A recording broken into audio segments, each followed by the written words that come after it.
स्वागत है आपका प्रभु की हुजूरी में, उसकी आनंद और उसकी शांति वाली भरपूरी में। आइए हम प्रार्थना करेंगे। पिता परमेश्वर, हम यीशु मसीह के नाम से आपके चरणों में आते हैं प्रभु। हम धन्यवाद करते हैं आज के दिन के लिए प्रभु। आज का दिन आपने बनाया प्रभु और हम इस दिन में आनंदित हैं परमेश्वर। आज के दिन में प्रभु हम आपके चरणों में मौजूद हैं परमेश्वर। हम ग्रुप में तो नहीं है प्रभु, लेकिन हम आत्मा में जरूर प्रभु इकट्ठे होकर प्रभु आपके चरणों में मौजूद हैं प्रभु जी। शारीरिक रूप से हम प्रभु एक दूसरे से दूर हैं, लेकिन आत्मा में प्रभु हम एक दूसरे के करीब हैं प्रभु जी। धन्यवाद हो परमेश्वर इस सौभाग्य के लिए कि हम आपके लहू से बचाए गए हैं प्रभु। आपके लहू की कीमत प्रभु हमारे पापों के प्रायश्चित में दी गई है प्रभु। हम धन्यवाद करते हैं। आज जब हम वचन को सुनते हैं प्रभु, आपका वचन जो बोला जाता है परमेश्वर, हम सबके जीवन में प्रभु वो गहराई से काम करे। हम सबके जीवन में परमेश्वर बहुतायत से बोया जाए, और जिन बातों की कमी प्रभु हम अपने जीवन में पाते हैं परमेश्वर, उन बातों को प्रभु हम अपने से दूर कर पाएं। पवित्र आत्मा, आप हमें ऐसे अनुग्रह और सामर्थ्य से भरें प्रभु जी। जिन बातों को जोड़ना जरूरी है, उन बातों को हम अपने जीवन में जोड़ पाएं प्रभु। आप हमें ऐसी कुव्वत दें पवित्र आत्मा, आप हमें बुद्धि और समझ दें प्रभु जी। यीशु मसीह के नाम से इस प्रार्थना को मांगते हैं, आमीन आमीन। फिर से आपका स्वागत है प्रभु की सामर्थ की हजूरी में। पिछले दिनों में हमने एक टॉपिक को देखा था कि प्रार्थना में आने वाली रुकावटें वो क्या क्या है। आज हम उस टॉपिक को फिर से थोड़ा रिपीट करेंगे और फिर आगे कुछ बातों में जाएंगे। मेरे प्रिय, जब हम प्रभु यीशु मसीह के पास आते हैं, हमारे प्रभु यीशु मसीह के पास आने का बहुत सारा कारण हो सकता है। बहुत सारे लोग चंगाई लेने के लिए प्रभु यीशु मसीह के पास आते हैं। बहुत सारे लोग शांति पाने के लिए प्रभु यीशु मसीह के पास आते हैं। बहुत सारे लोगों के जीवन में लड़ाइयाँ झगड़े हैं, वो अपने जीवन में उनको दूर करना चाहते हैं, इसलिए प्रभु यीशु मसीह के पास आते हैं। और बहुत सारे लोग इसीलिए प्रभु के पास आते हैं क्योंकि उनके पास कुछ भी बिजनेस नहीं है, कुछ भी जॉब नहीं है। वो ऐसा कुछ चाहते हैं कि उनके जीवन में कुछ आए जिससे वो ब्लेस्ड हों, जिससे वो आशीषित हों, इसलिए वो प्रभु के पास आते हैं।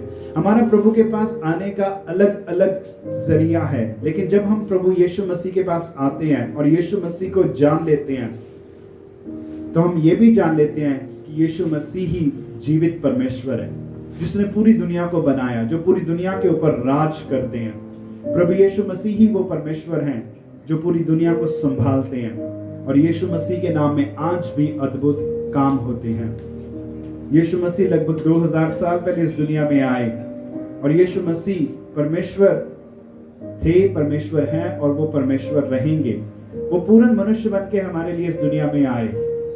ये परमेश्वर की ओर से एक योजना थी कि वो इस दुनिया में आए और वो मारे जाएं, उनका लहू हमारे पापों के प्रायश्चित के लिए दिया जाए।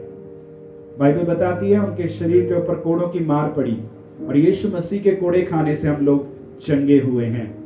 जितने लोग ये विश्वास करते हैं कि यीशु के मार खाने से मैं चंगा हुआ हूं, वो चंगाई को हासिल करते हैं। जितने लोग यीशु मसीह को अपने उद्धारकर्ता के रूप में, शांतिदाता के रूप में अपने जीवन में ग्रहण करते हैं, वो अपनी समस्याओं से उद्धार पाते हैं, वो अपने समस्याओं से छुटकारा पाते हैं और अपने जीवन में शांति को ग्रहण करते हैं। तब हमारे जीवन में एक प्रोसेस शुरू हो जाता है कि हमें एक जीवन को जीना है जिसके द्वारा हम परमेश्वर को खुश कर सके।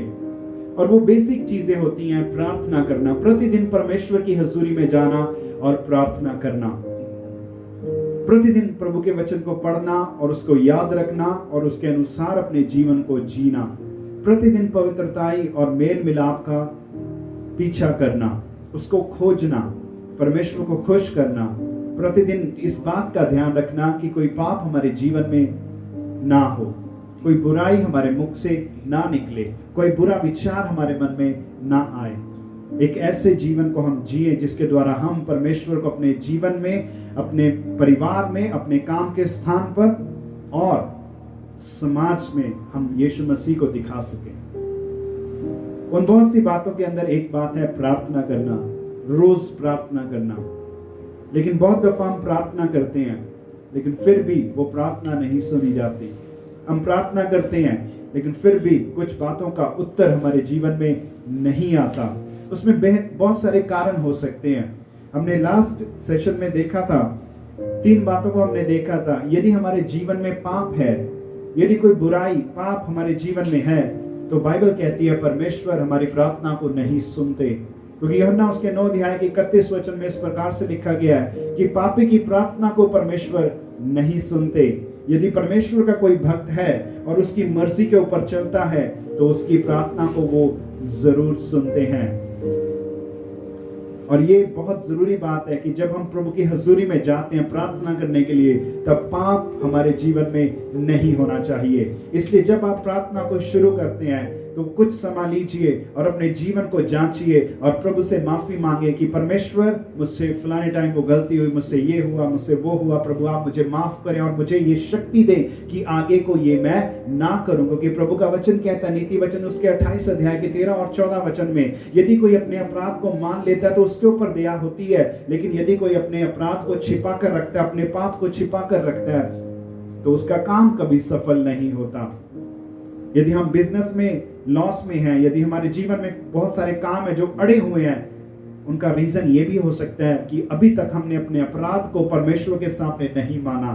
अभी तक हम परमेश्वर के सामने अपने दिल को पूरी तरीके से खोल नहीं पाए। हमें जरूरत है हम प्रार्थना में जाएं और अपने दिल को परमेश्वर के सामने खोलें, हर एक बात को प्रभु के सामने मान लें, चाहे वो छोटी है, चाहे वो बड़ी है, चाहे वो किसी को बता सकते हैं, चाहे वो नहीं बता सकते। हर बात परमेश्वर के सामने हमने खोल कर रखनी है। परमेश्वर सब कुछ जानते हैं। परमेश्वर के सामने हमारा जीवन खुली किताब की तरह है, लेकिन फिर भी परमेश्वर चाहते हैं कि हम उस बात को अंगीकार करें और उसको छोड़ दें परमेश्वर के लिए। हमें मेहनत करनी है, हमें ये काम करना है और अपने जीवन से पाप को दूर करना है। यशायाह उसके 59 की 1 और 2 वर्ष में भी ऐसे लिखा गया है, कहता परमेश्वर का हाथ छोटा नहीं है कि वो तुम्हें बचा ना सके। परमेश्वर के कान बहरे नहीं है कि वो तुम्हारी प्रार्थना को सुन ना सके और उनका उत्तर ना दे सके। कहता पर बात तो ये है कि तुम्हारे अपराधों ने तुमको तुम्हारे परमेश्वर से अलग कर दिया है। तुम्हारे ही पापों ने तुमको तुम्हारे परमेश्वर से अलग कर दिया है, इसलिए वो तुम्हारी प्रार्थना नहीं सुनता। आज हमें जरूरत है कि जो अपराध, जिन बातों ने हमें हमारे परमेश्वर से अलग कर दिया, उन बातों को हम खत्म करें, उन बातों को हम मान लें, उनको छोड़ दें, ताकि हमारे ऊपर दया हो और हमारे काम सफल हों। दूसरी बात जो प्रार्थना में रुकावट बनती है वो ये है, जैसे दाऊद लिखता है भजन संहिता उसके 66 अध्याय के 18 वचन में, कि यदि मैं अपने मन के अंदर कोई अनर्थ बात सोचता तो प्रभु मेरी प्रार्थना को कभी नहीं सुनता। यदि मैं अपने मन में कोई अनर्थ बात सोचता तो मेरी प्रार्थना प्रभु कभी नहीं सुनता। Hallelujah, hallelujah. इस वचन को पढ़ना चाहूंगा आपके लिए, मेरे साथ निकालिए भजन संहिता उसका 66 अध्याय उसका 18 वचन।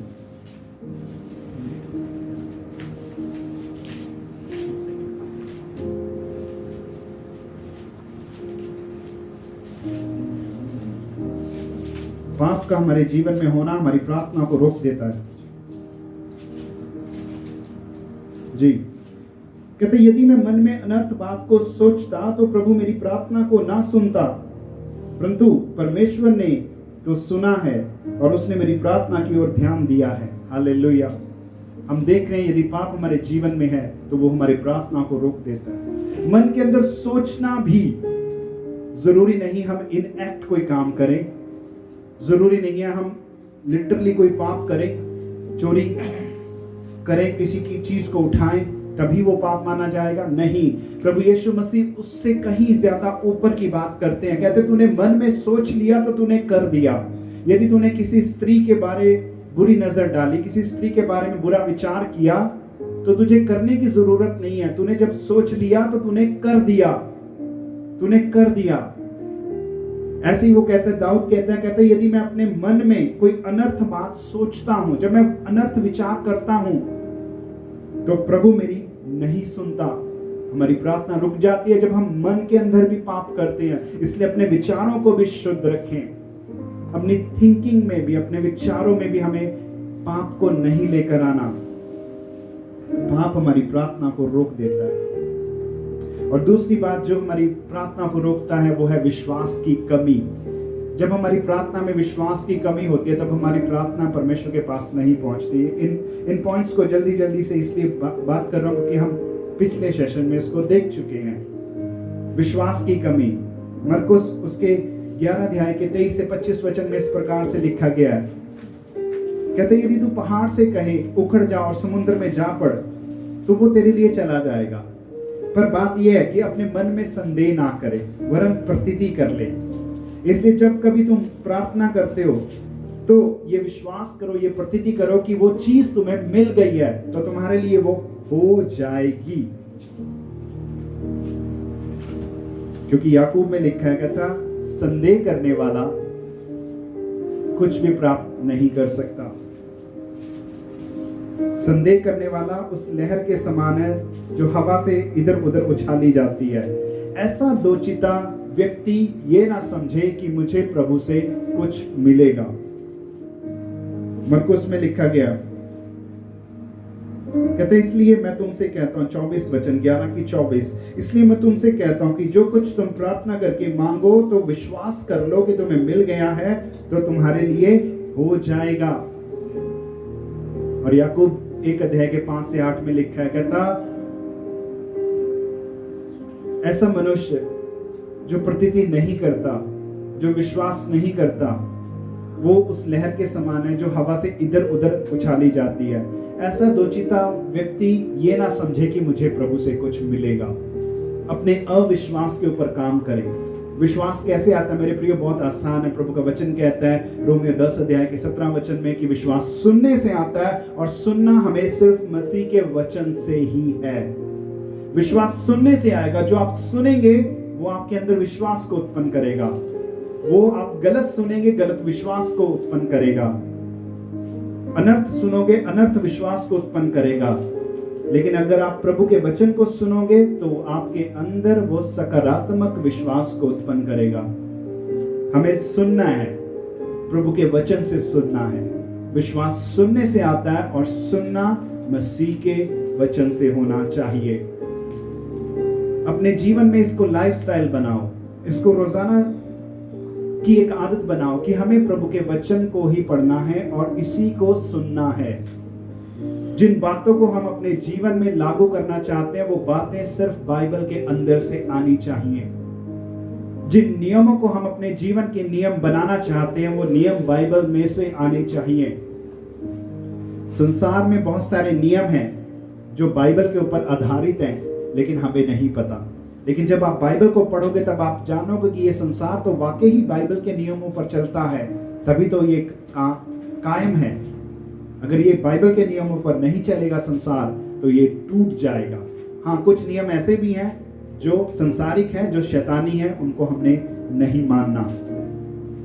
तीसरी बात जो प्रार्थना में रुकावट बनती है वो है गलत इच्छा से मांगना।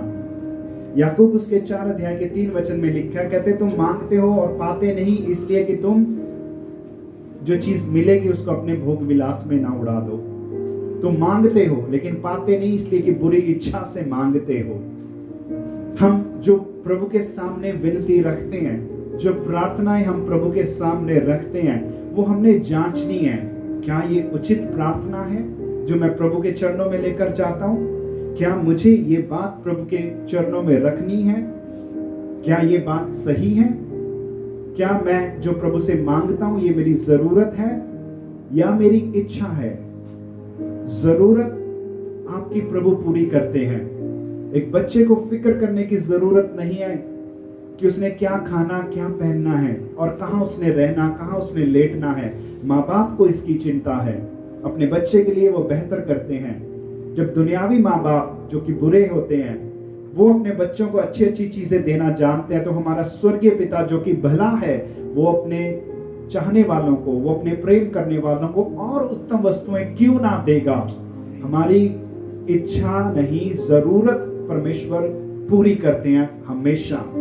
इच्छाएं बहुत होती हैं हमारे मन में, लेकिन वो टाइम टू टाइम प्रभु के वचन के अनुसार ही पूरी होंगी, वो समय के अनुसार ही पूरी होंगी। प्रभु आपकी हर जरूरत को पूरा करते हैं, लेकिन इच्छा को कभी कभी, जैसे हम पेरेंट्स होते हुए हम अपने बच्चे की हर इच्छा को पूरा नहीं करते। हम मार्केट में जाते हैं, हमारा बच्चा उस टॉय को मांगता है, उस टॉय को मांगता है, लेकिन हम उसको सभी टॉयज नहीं लेकर देते। हमारा बच्चा सभी तरह की ड्रेसेस को पसंद करता है, लेकिन उसको सभी तरह की ड्रेसेस नहीं मिलती। जो उसके लिए सही है वो उसको मिलती है। जो टॉय हम खरीद के उसको देना चाहते हैं वो उसको मिलता है, लेकिन जो वो मांगता है हर टॉय उसको नहीं मिलता, हर खिलौना उसको नहीं मिलता। ऐसे ही बहुत दफा हमारी प्रार्थना में कुछ बातें ऐसी होती हैं जो हमारी इच्छा होती है, लेकिन वो प्रभु जानते हैं कि हमारी किस इच्छा को वो पूरा करना चाहते हैं। इसलिए मांग, प्रभु की हुजूरी में जाकर मांगना वो बहुत जरूरी है कि हम क्या मांगते हैं। अपनी प्रार्थना को जांचें। आप आगे बढ़ते हैं और बाइबल कहती है मत्ती उसके 6 अध्याय के 10 वचन में, जैसा यीशु मसीह ने प्रार्थना करना हमें सिखाया कि तुम इस प्रकार से प्रार्थना करना। 9 वचन में लिखा है कि हे पिता, आप जो स्वर्ग के अंदर है, आपका नाम पवित्र माना जाए और आपका राज्य आए। आपकी मर्जी जैसी स्वर्ग में पूरी होती है, वैसी ही आपकी मर्जी पृथ्वी के ऊपर भी पूरी हो। हमें प्रभु की मर्जी को मांगना है। हमें प्रार्थना में प्रभु की मर्जी को मांगना है और उसको ही पूरा करने के लिए प्रार्थना को करना है। क्योंकि यिर्मयाह उसके 29 के 11 में लिखा है, कहता है जो कल्पनाएं, जो योजनाएं परमेश्वर हमारे लिए बनाते हैं वो हमारे लाभ की हैं, हानि की नहीं है। वो योजनाएं हमारे फायदे की हैं, वो हानि की नहीं है। और अंत में परमेश्वर हमारी आशा को जरूर पूरा करेंगे। यहाँ पे लिखा है अंत में। अंत में क्यों लिखा है? क्योंकि शुरू में जब हम प्रभु के पास आते हैं, हमारी आशा जो होती है, हमारी इच्छा जो होती है, वो संसार के आधार पर केंद्रित होती है। लेकिन जब हम प्रभु के वचन को पढ़ते हैं, प्रभु की इच्छा को अपने अंदर रखते हैं, तब हमारी आशा, तब हमारी इच्छाएं केवल प्रभु की ही ऊपर केंद्रित होती हैं और वो वाली इच्छाओं को प्रभु अंत में जरूर पूरा करेंगे। मेरे प्रियो, आगे बढ़ते हैं। चौथी बात जो प्रार्थना को सुनने से रोकती है वो है परमेश्वर के वचन को ना सुनना, परमेश्वर के वचन का अनादर करना, परमेश्वर के वचन को घृणा करना। ये बात कभी भी आपकी प्रार्थना को परमेश्वर तक नहीं पहुंचने देगी। प्रभु के आगे प्रार्थना करना और वचन को पढ़ना, वचन को सुनना उतना ही जरूरी है। एक वचन को पढ़ेंगे हम, नीति वचन उसका 28 अध्याय उसका 9 वचन मैं आपके लिए पढ़ता हूं।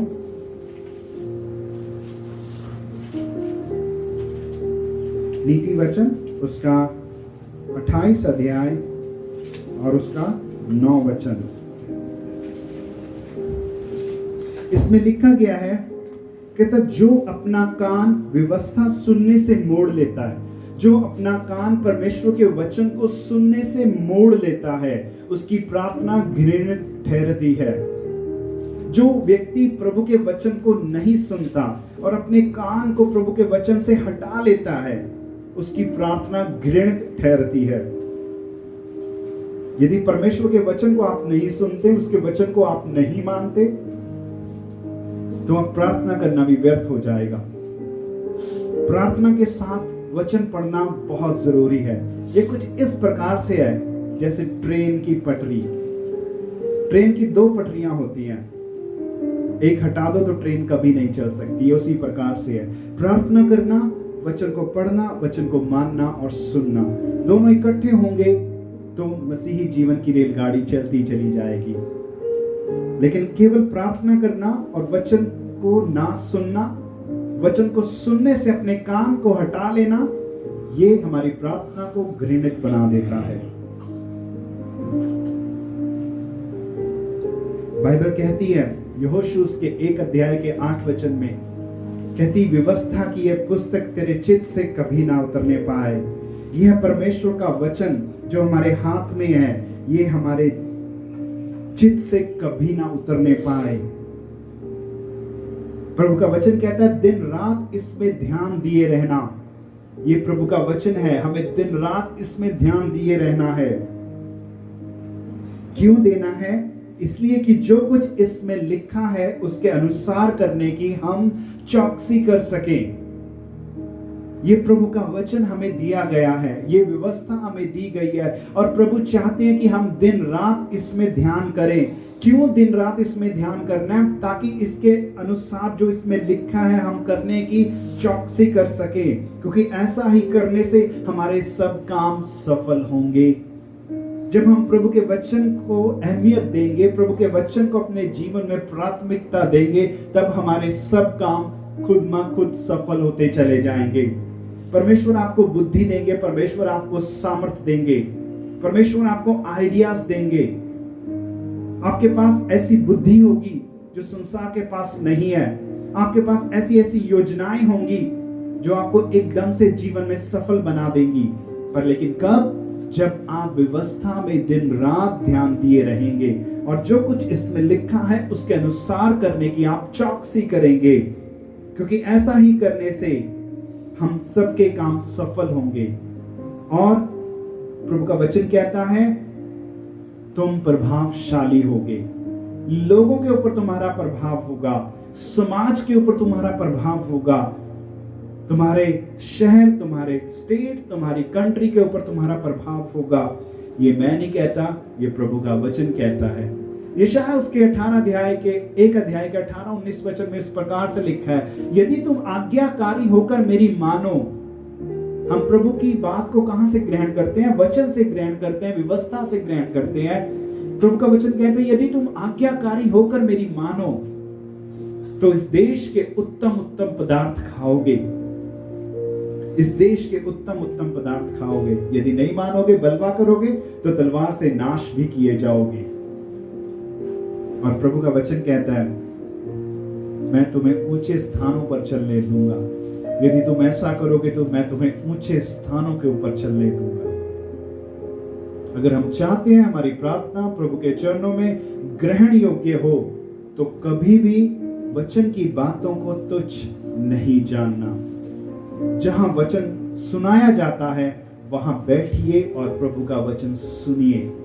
जब भी आपको मौका मिलता है, आप प्रभु के भवन में जाते हैं, तो आप अंदर बैठे वर्शिप को एंजॉय करें, प्रभु की प्रेजेंस में खो जाएं और वचन को सुने। कुछ लोगों की आदत होती है वो चर्च में तो जाते हैं, लेकिन जहां अंदर प्रार्थना हो रही है वहां वो नहीं जाते। बाहर खड़े रहेंगे, एक दूसरे को भी खड़ा लेंगे, उसके साथ बातें मारेंगे और फिर चर्च खत्म हो जाएगा, फिर और बातें करेंगे और अपने घर चले जाएंगे। ये किसी काम का नहीं है, बल्कि ये आपके जीवन के अंदर एक बंधन को लेकर आता है। जो आप प्रार्थना करते हो वो घृणित हो जाती है, क्योंकि आपने व्यवस्था को नहीं सुना, आप अंदर हॉल में नहीं गए और आपने प्रभु के वचन को नहीं सुना, आपने उसको आदर नहीं दिया। मेरे प्रियो, वचन यीशु मसीह है, वचन यीशु मसीह है। अगर हम वचन को आदर देंगे उसका अर्थ है हमने यीशु मसीह को आदर दिया है। वचन यीशु मसीह है, हमने यीशु मसीह को आदर देना है। और यीशु मसीह को ही हम तुच्छ जानेंगे तो फिर कुछ नहीं हो सकता। वचन को तुच्छ मत जानिए, ताकि आपकी प्रार्थनाएं प्रभु के सन्मुख ग्रहण योग्य हों। अगली बात, प्रभु का वचन कहता है इफिसियों उसके 4 अध्याय के 32 वचन में, माफ ना करना भी हमारी प्रार्थना को रोक देता है। आपके लिए मैं पढ़ना चाहूंगा इफिसियों का 4 का 32 वचन। माफ ना करना हमारी प्रार्थना को रोक देता है। जब कोई भाई हमारा अपराध करता है, हम उसको माफ नहीं कर पाते। कोई हमारी चुगली करता है, हम उसको माफ नहीं कर पाते। किसी ने हमारा नुकसान किया है, हम उसको माफ नहीं कर पाते। प्रभु का वचन कहता है मैंने तुम्हें माफ किया है, तुम भी माफ कर दो। यीशु ने हमें माफ किया है, हम भी माफ कर दें। हालेलुया। हमारे अपराध किसी दूसरे व्यक्ति से कम नहीं हो सकते। अगर हम अपने आप को जांचेंगे तो हम अपने आप को दूसरे से ज्यादा पापी ही पाएंगे।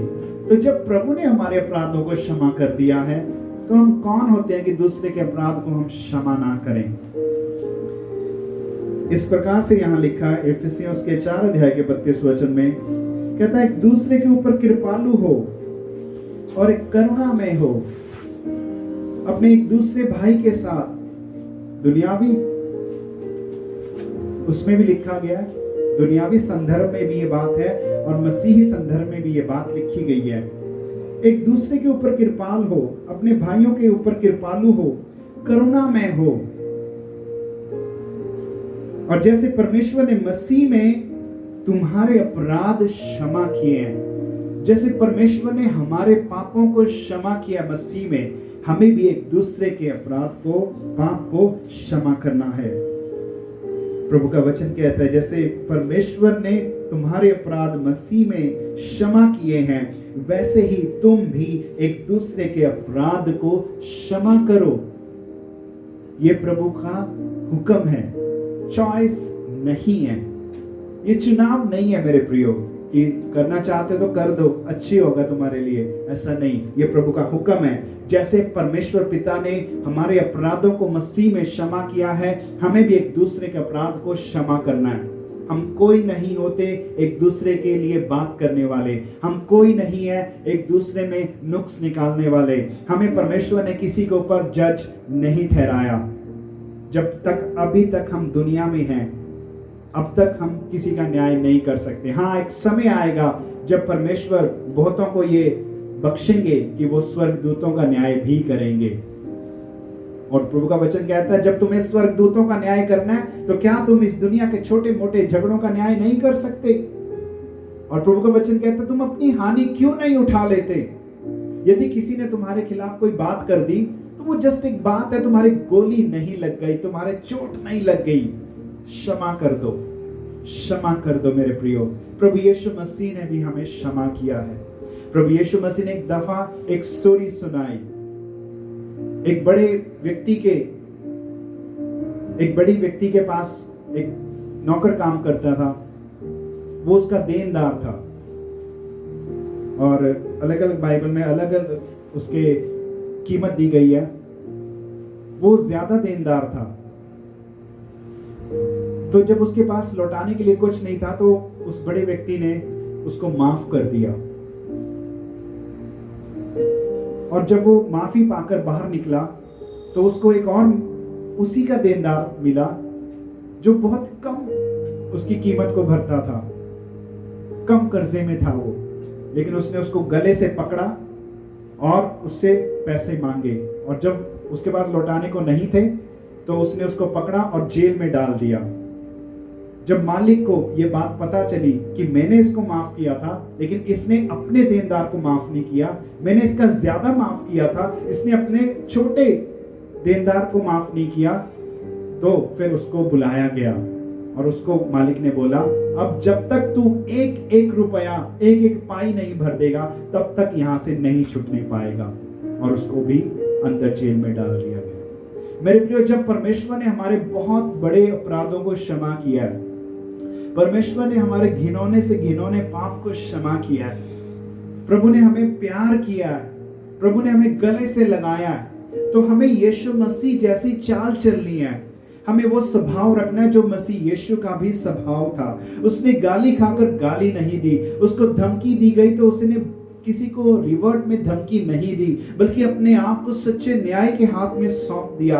आज हमें भी वैसी चाल को चलना है। हमें भी गाली खाकर किसी को गाली नहीं देनी। अगर कोई हमें धमकी भी दे जाता है उसको हमने लौट कर उत्तर नहीं देना। अपने आप को सच्चे न्याय के हाथ में सौंपना है। और सच्चे न्याय कौन है? वो है परमेश्वर पिता।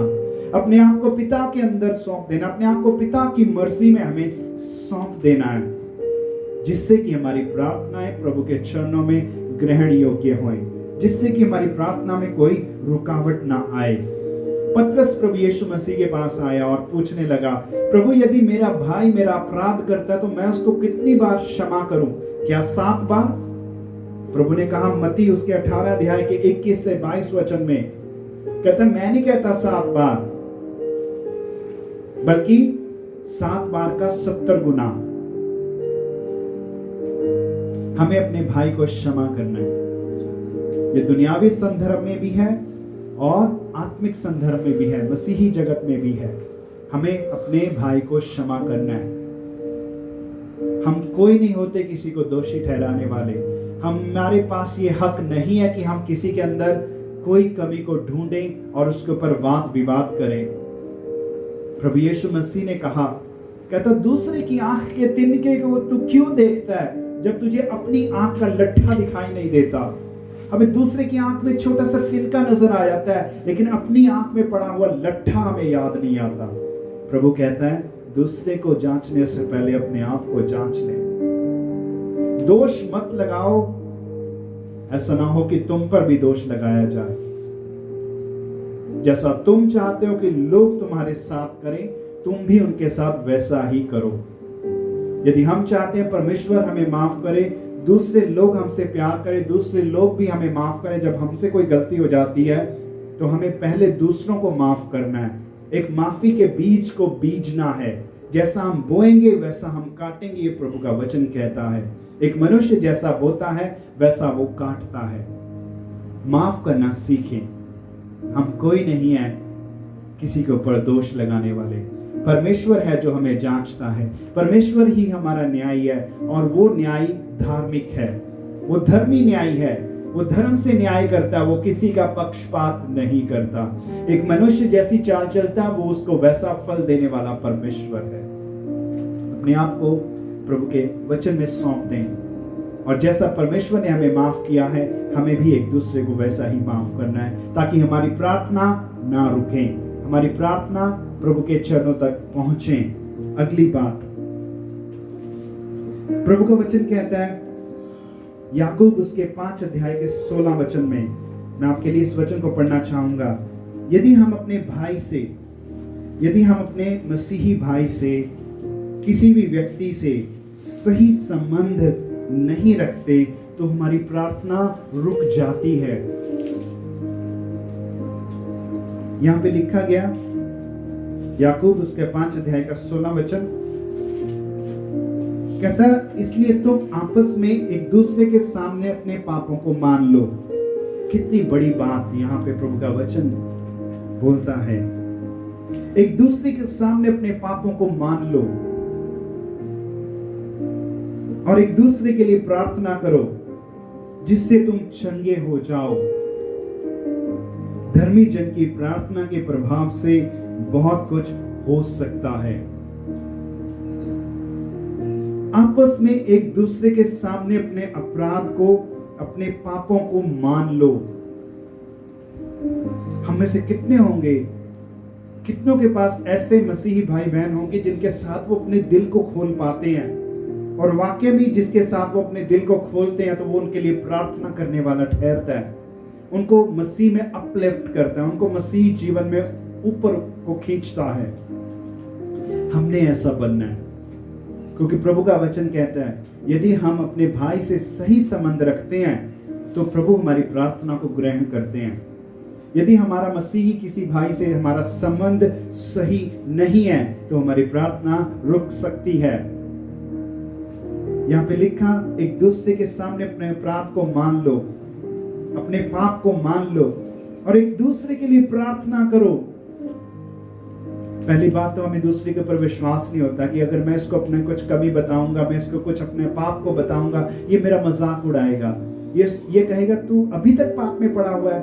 लेकिन मेरे प्रियो, ऐसे व्यक्ति को मसीह में जरूर ढूंढे जिसके साथ आप अपने दिल को खोल सके और वो व्यक्ति आपके साथ मिलकर प्रार्थना कर सके, जिसके द्वारा आप चंगे हो जाओ, जिसके द्वारा आप उस पाप से छूट जाओ। आपको एक ऐसे व्यक्ति को ढूंढना है अपनी मसीही लाइफ में। और मत्ती में प्रभु का वचन कहता है, मत्ती उसके 5 अध्याय के 23 से 24 वचन में कहता है, यदि तू अपनी भेंट वेदी के ऊपर लेकर आता है, जब तू प्रार्थना करता है, जब हम बंद कमरे में अपने स्थान पर जब हम प्रार्थना करते हैं और वहां पे हमें याद आता है कि हमारे भाई के मन में हमारे प्रति कुछ है, मेरे भाई के मन में मेरे प्रति कुछ है, कहता अपनी भेंट वहीं पर छोड़ दे। और ये किसी प्रभु के प्रेरित ने नहीं कहा, ये प्रभु के किसी चेले के शब्द नहीं है, ये प्रभु के खुद के शब्द हैं। ये प्रभु खुद बोलते हैं, कहते यदि तू प्रार्थना करने बैठता है, जब तू अपनी भेंट वेदी के ऊपर लाता है, जब तू प्रार्थना करने आता है प्रभु के चरणों में और वहां पे तुझे याद आता है कि मेरे भाई के मन में मेरे प्रति कुछ है, उसका मेरे साथ संबंध सही नहीं है, उसके मन में मेरे प्रति कड़वाहट है, तो कहता अपनी भेंट वहीं वेदी पर छोड़ दे, अपनी प्रार्थना को वहीं पर रोक दे और जाके अपने भाई से मेल मिलाप कर, जाकर अपने भाई से मेल मिलाप कर और फिर आकर प्रार्थना कर, फिर आकर अपनी भेंट को वेदी के ऊपर चढ़ा। मतलब क्या है? जब तक हमारा संबंध हमारे भाई के साथ सही नहीं होगा, तब तक प्रभु कहते हैं प्रार्थना मत करो। अपनी भेंट को छोड़कर, अपनी भेंट को, प्रार्थना को छोड़कर पहले जाओ और उस व्यक्ति के साथ, उस भाई के साथ जिसके मन में आपके प्रति कुछ है, उससे मेल मिलाप करो, उससे मेल मिलाप करो। ये बहुत जरूरी है। ऐसा ना हो कि हमारी प्रार्थना रुक जाए, ऐसा ना हो कि हमारी प्रार्थना रुक जाए। अपने भाई से मेल मिलाप करो। प्रभु का वचन कहता है अगर तेरे भाई के मन में कुछ है, हमारे मन में अगर कुछ है, तो प्रभु का वचन इससे पहले कहता है क्षमा करो। अगर मेरे मन में मेरे भाई के प्रति कुछ है, तो मेरी ड्यूटी है उसको माफ करना। अगर मेरे भाई के मन में मेरे प्रति कुछ है, तो मेरी ड्यूटी है जाकर उसके साथ मेल मिलाप करना, उसको मनाना, उसके साथ संबंध सही करना, ताकि मेरी प्रार्थना ना रुके। कहता फिर आकर उस भेंट को वेदी के ऊपर चढ़ा, फिर आकर तू प्रार्थना कर। मेरे प्रियो, ये कुछ बातें हैं जो मैं प्रार्थना करने में रुकावट डाल सकती हैं। कुछ बातें हैं जिनको हमें अपने जीवन में सुधारना, ताकि हमारी प्रार्थना प्रभु के चरणों में सही रीति से पहुंचे। और बातें भी हैं, लेकिन अगले सेशन में, अगले भाग में उन अगली बातों को हम जिक्र करेंगे। आइए हम प्रार्थना करेंगे इस समय और प्रभु से मांगें कि प्रभु आप हमें हिम्मत दें, आप हमें बुद्धि दें, आप हमें शक्ति दें। जिन बातों को हमें दूर करना, उन बातों को हम दूर कर सके परमेश्वर। और जिन बातों को हमें जरूरत अपने जीवन में जोड़ने की, उन बातों को हम अपने जीवन में जोड़ पाए परमेश्वर। प्रभु हम प्रार्थना करते हैं कि खुदावन जब हम प्रार्थना के ऊपर सोचते हैं, विचार करते हैं, सीखते हैं, तो प्रभु उसके अंदर पाप ना हो, हमारे विचारों में भी परमेश्वर पाप ना पाया जाए। पवित्र आत्मा आप हमारे विचारों को जान लें प्रभु जी। पवित्र आत्मा आपकी छलनी के द्वारा मेरे विचार फिल्टर होने पाए प्रभु जी। मेरा विवेक जीवित हो, मेरा ज़मीर जीवित रहे परमेश्वर। और प्रभु मुझे मजबूत विश्वास दे।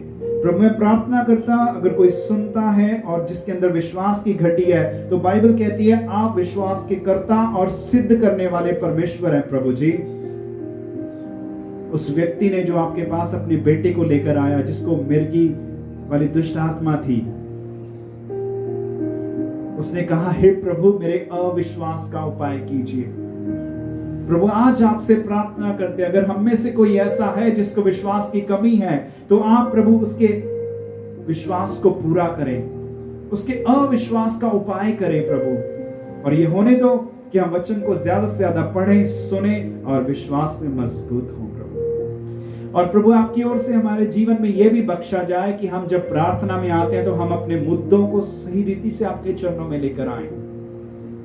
गलत इच्छा से मांगना यह हमसे दूर हो प्रभु। हमारी जो मांग है वो सही हो परमेश्वर। और प्रभु हम ये भी प्रार्थना करते हैं कि हम वचन को कभी भी तुच्छ ना जाने, क्योंकि आपका वचन कहता है जो व्यवस्था को सुनने से अपने कान फेर लेता है उसकी प्रार्थना घृणित ठहरती है। हम वचन को कभी तुच्छ ना जाने, क्योंकि वचन यीशु मसीह है। और हम ये प्रार्थना करते हैं कि प्रभु जैसे आपने हमें माफ किया है, हम भी एक दूसरे को माफ करने वाले हों, ताकि हमारी प्रार्थना रुक ना जाए प्रभु।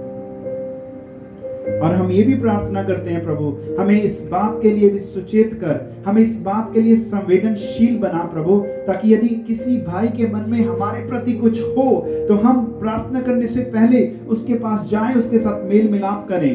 अगर वो हमसे दूर है तो हम फोन कॉल करें प्रभु, और उसके साथ बात करें, मेल मिलाप करें प्रभु।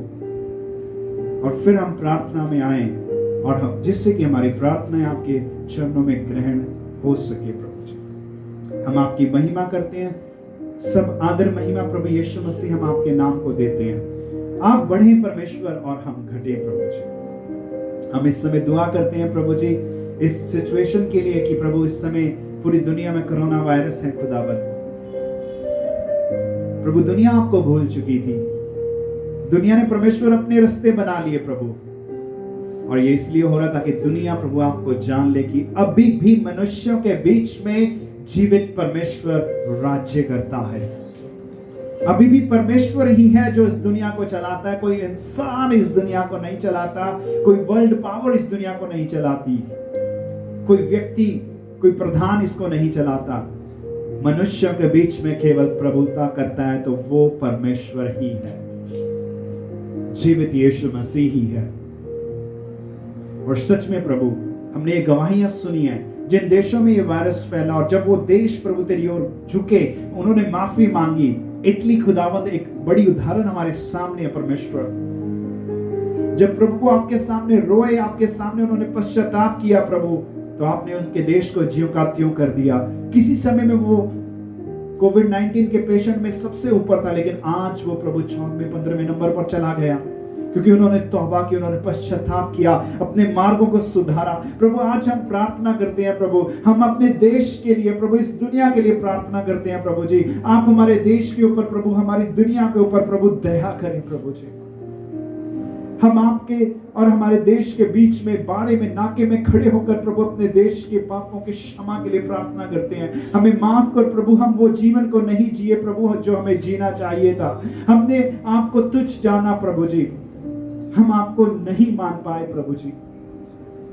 हमने आपकी समानता को अविनाशी वस्तुओं में बांट दिया प्रभु जी, हमें माफ कीजिए प्रभु। और आप हमारे देश को, हमारी सिटी को, हमारे स्टेट को, इस दुनिया को ज्यों का त्यों कर दीजिए, और यीशु मसीह के नाम से ये वायरस खत्म हो प्रभु। जो इससे ग्रसित है वो चंगे हो यीशु मसीह तेरे नाम से। और इस पेंडेमिक के करके बहुत सारे लोगों ने अपनी जॉब को खो दिया। पिता आपसे मांगते हैं परमेश्वर, जिन लोगों ने अपनी नौकरियां खोई हैं वो फिर से अपनी नौकरियों को पाएं प्रभु जी, अच्छे रोजगार उनको मिले परमेश्वर।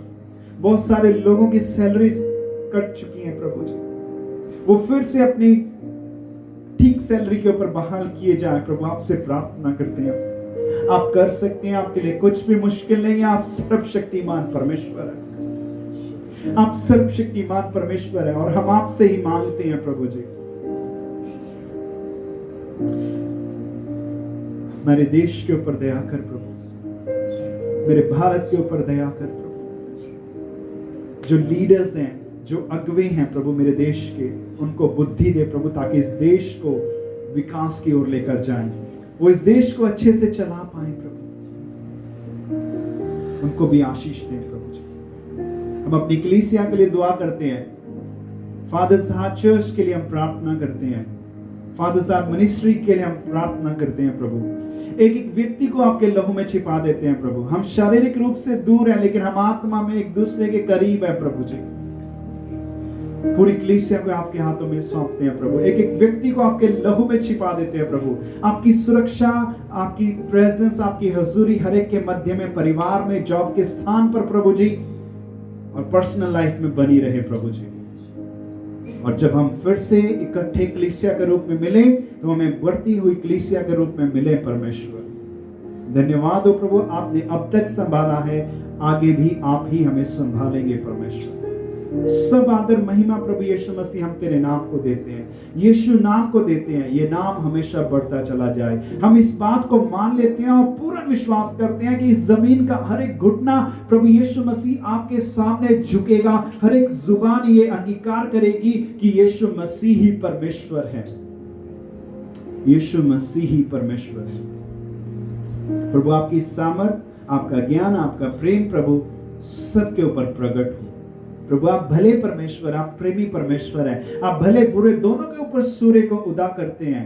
आप धर्मी अधर्मी दोनों के ऊपर मेघ को बरसाते हैं प्रभु, क्योंकि आप प्रेम करने वाले परमेश्वर हैं प्रभु जी। धन्यवाद हो प्रभु इस समय के लिए प्रभु। इस प्रार्थना को हम मिलकर प्रभु यीशु मसीह के सामर्थी नाम में मांगते हैं। आमीन, आमीन, आमीन, आमीन। अगली दफा हम फिर मिलेंगे, प्रभु के वचन में से सीखेंगे। तब तक के लिए आप सबको जय मसीह की, प्रभु की हजूरी में बने रहें, और प्रभु आपको हमेशा आशीषित बनाए रखें। आमीन।